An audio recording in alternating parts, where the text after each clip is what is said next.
Okay, so now we're going to be measuring some external shoulder rotation.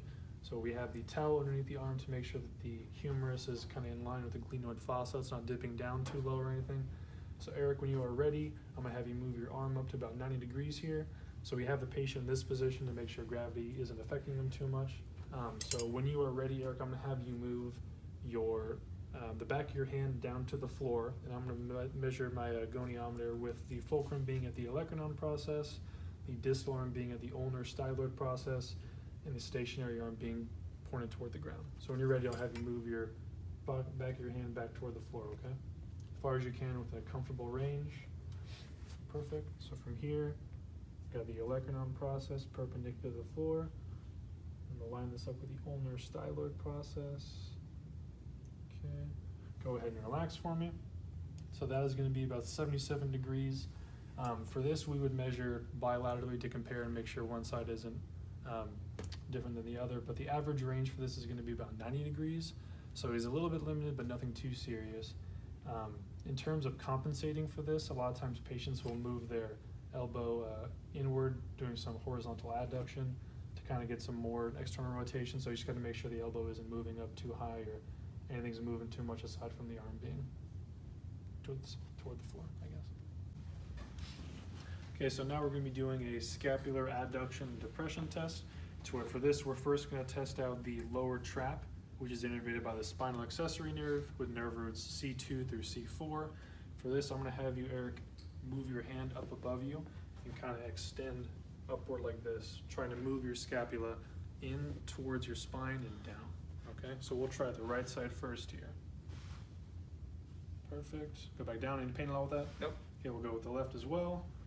For these, we always want to test bilaterally, just to make sure there's any differences or anything. All good over here too? Yep.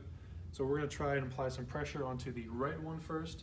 So for this, I'm going to stabilize on the thorax on my side, and I'm going to apply a force pushing the scapula into abduction and elevation.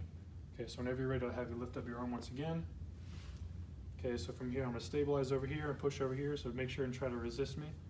Okay. Okay, relax. Feel okay? Yeah. Perfect.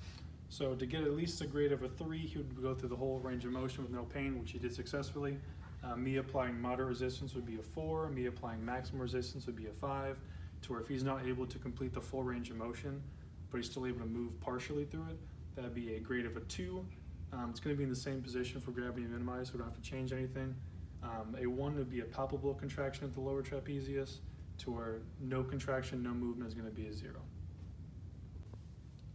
So Eric, we're going to do some manual muscle testing today. We're going to test out the shoulder abductors. So specifically, we're going to look at the supraspinatus, which is innervated by the suprascapular nerve, and the middle deltoid, which is innervated by the axillary nerve, with nerve roots C5 and C6. So for this, I'm going to have you scoot up towards the edge of the table here.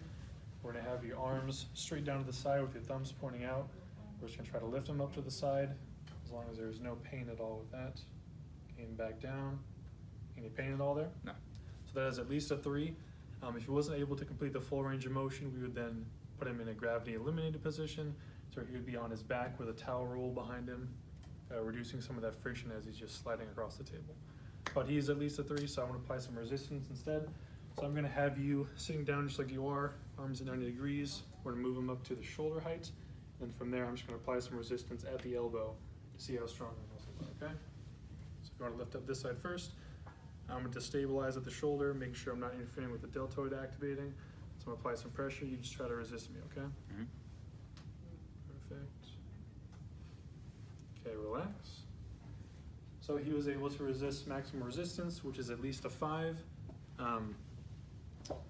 to where if he's able to get the full range of motion in the gravity eliminated position, that would be a 2.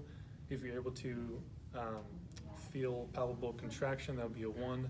No palpable contraction with no range of motion is going to be a 0.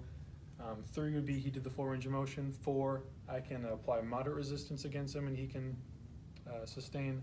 5 would be a maximum resistance, which he just did.